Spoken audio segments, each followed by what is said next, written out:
ನಮಸ್ಕಾರ, ನೀವು ನೋಡ್ತಾ ಇರೋದು ಸಿಜೆ ಕರ್ನಾಟಕ ನ್ಯೂಸ್.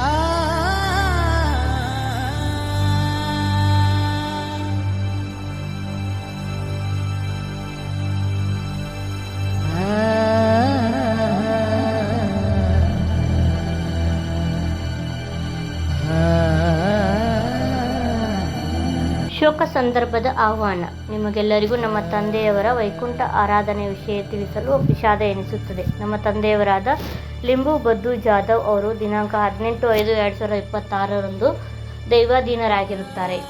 ಮೃತರ ಆತ್ಮಕ್ಕೆ ವೈಕುಂಠ ಪ್ರಾಪ್ತಿಯಾಗಲೆಂದು ಅವರ 13ನೇ ದಿನದ ವೈಕುಂಠ ಆರಾಧನೆ ಕಾರ್ಯಕ್ರಮ ಹಮ್ಮಿಕೊಳ್ಳಲಾಗಿದ್ದು, ಈ ಕಾರ್ಯದಲ್ಲಿ ತಾವೆಲ್ಲರೂ ಸಹ ಕುಟುಂಬ ಸಮೇತರಾಗಿ ಭಾಗವಹಿಸಿ ದಿವಂಗತರಾದ ನಮ್ಮ ತಂದೆಯವರ ಆತ್ಮಕ್ಕೆ ಶಾಂತಿ ಸಿಗಲಿ ಎಂದು ಪ್ರಾರ್ಥಿಸೋಣ. ದಿನಾಂಕ 30/5/2026 ಶನಿವಾರದಂದು ಐನಾಪುರ ತಾಂಡಾದಲ್ಲಿ ಈ ಕಾರ್ಯಕ್ರಮ ನಡೆಯಲಿದ್ದು, ಮುಂಜಾನೆ 8 ಗಂಟೆಗೆ ದೇವತಾ ಕಾರ್ಯ, 9:30ಕ್ಕೆ ತೀರ್ಥ ಪ್ರಸಾದ ಹಾಗೂ ಅನ್ನ ಸಂತರ್ಪಣೆ ಇದೆ. ಇಂತಿ ಶೋಕ ಸಂತೃಪ್ತರು ಡಾಕ್ಟರ್ ಚಂದು ಎಲ್ ಜಾಧವ್, ಸಂಪಾದಕರು ಡಾಕ್ಟರ್ ಜಯಶ್ರೀ ಜಾಧವ್, ಮಾಜಿ ಗ್ರಾಮ ಪಂಚಾಯಿತಿ ಅಧ್ಯಕ್ಷರು, ಐನಾಪುರ.